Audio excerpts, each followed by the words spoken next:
Welcome our YouTube channel GS with Aansu. Bihar दरोगा के लिए सेट प्रैक्टिस कराया जा रहा है, जिसमें आज हम लोग सेट नंबर 24 को लगाने वाले हैं।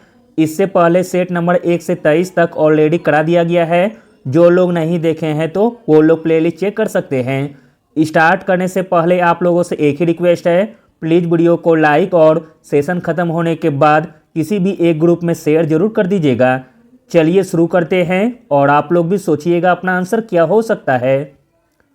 पहला प्रश्न है, भारत ने निम्नलिखित में से किस देश के साथ संयुक्त सैन्य अभ्यास संप्रति 2016 शुरू किया है। प्रश्न इंपॉर्टेंट है।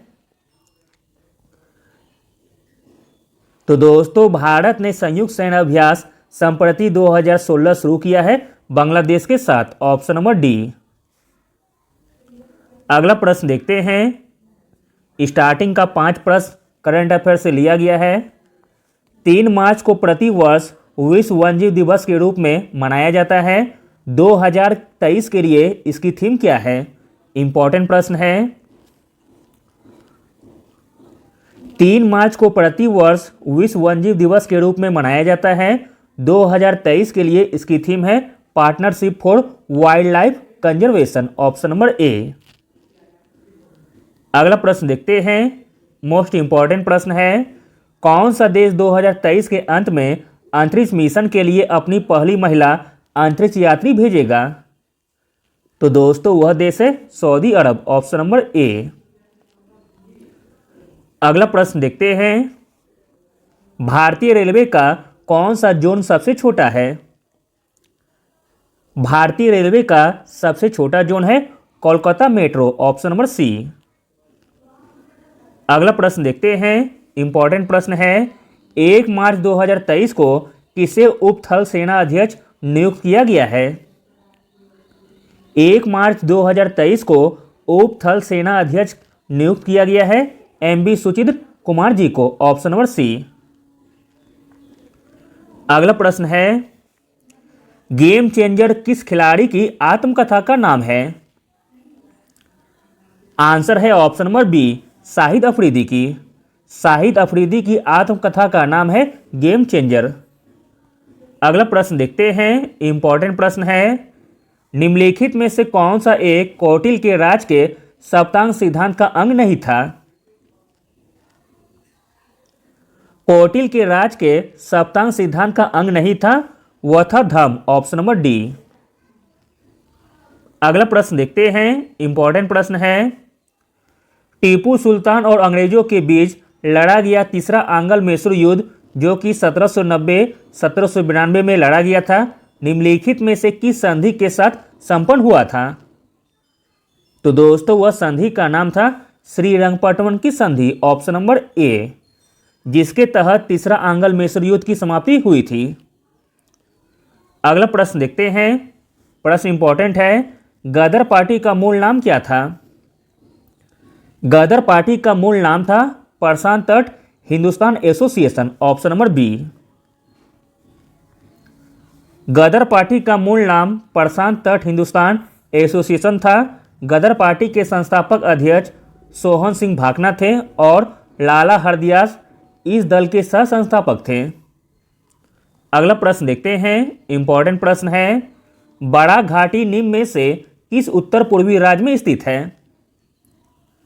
तो दोस्तों, बड़ा घाटी स्थित है असम राज्य में। Option number D. अगला प्रश्न देखते हैं। इंपॉर्टेंट प्रश्न है, निम्नलिखित में से कौन सी अंडमान निकोबार द्वीप समूह की सबसे ऊंची चोटी है। अंडमान निकोबार द्वीप समूह की सबसे ऊंची चोटी है सैडल चोटी। Option number C.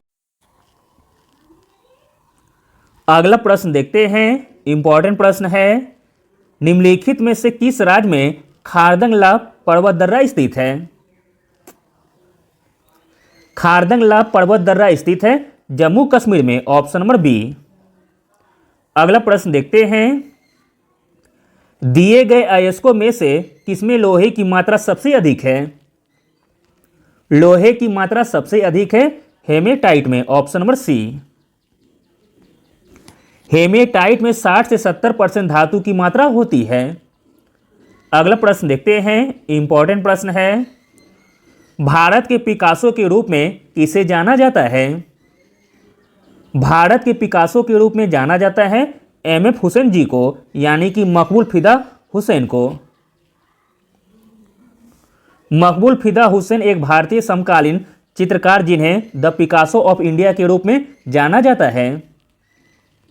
अगला प्रश्न देखते हैं, मोस्ट इंपॉर्टेंट प्रश्न है, भारत के संविधान के किस अनुच्छेद में उल्लेख है कि संसद में कामकाज हिंदी या अंग्रेजी में किया जाएगा?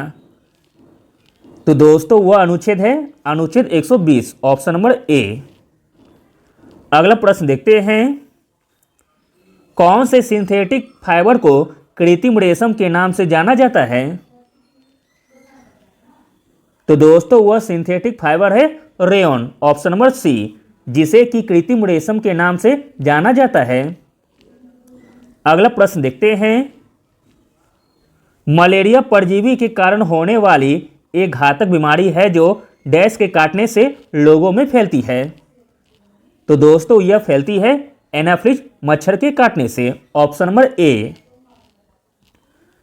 अगला प्रश्न देखते हैं, इंपॉर्टेंट प्रश्न है, रोगी के आहार में निम्नलिखित में से कौन सी धातु लवण देने के बाद रोगी के उदर यानी कि आहार नालिका की जांच एक्सरे से की जा सकती है?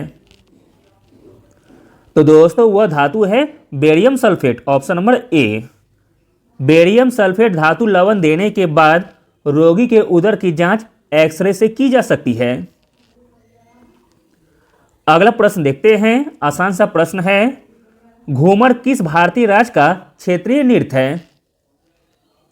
घूमर क्षेत्रीय नृत्य है राजस्थान का, ऑप्शन नंबर बी। अगला प्रश्न देखते हैं, अध्यक्ष और सदस्य राज्य मानवाधिकार आयोग की नियुक्ति निम्नलिखित में से किसके द्वारा की जाती है? आंसर है ऑप्शन नंबर बी, राज्य के राज्यपाल के द्वारा। अगला प्रश्न है, किसे शेर पंजाब या पंजाब के शेर के नाम से भी जाना जाता है? शेर पंजाब या पंजाब के शेर के नाम से भी जाना जाता है महाराजा रणजीत सिंह जी को, ऑप्शन नंबर बी। अगला प्रश्न देखते हैं, गुजरात से अरुणाचल प्रदेश तक कितना समयांतर होता है? आंसर है ऑप्शन नंबर ए, 2 घंटे का। अगला प्रश्न देखते हैं, भारतीय संविधान में राष्ट्रपति महाभियोग की विशेषताओं को डैश के संविधान से ली गई है? भारतीय संविधान में राष्ट्रपति महाभियोग की विशेषताओं को लिया गया है संयुक्त राज्य अमेरिका के संविधान से, ऑप्शन नंबर बी। अगला प्रश्न देखते हैं, इंपॉर्टेंट प्रश्न है, बैंकों को अपनी तरल संपत्ति और कुल जमा के बीच एक निश्चित अनुपात बनाए रखने के लिए आवश्यक अनुपात को कहा जाता है? बैंकों को अपनी तरल संपत्ति और कुल जमा के बीच एक निश्चित अनुपात बनाए रखने के लिए आवश्यक अनुपात को कहा जाता है SLR, ऑप्शन नंबर बी, यानी कि सावधिक तरलता अनुपात। अगला और अंतिम प्रश्न देखते हैं, विश्व के इतिहास में एकमात्र ऐसा राजा कौन है जिसने युद्ध जीतने के बाद विजय का त्याग किया था? तो दोस्तों वह एकमात्र राजा थे अशोक, ऑप्शन नंबर डी। राजा अशोक विश्व के इतिहास में एकमात्र ऐसे राजा थे जिन्होंने कलिंग युद्ध जीतकर विजय प्राप्त करना छोड़ दिया था। Thank you.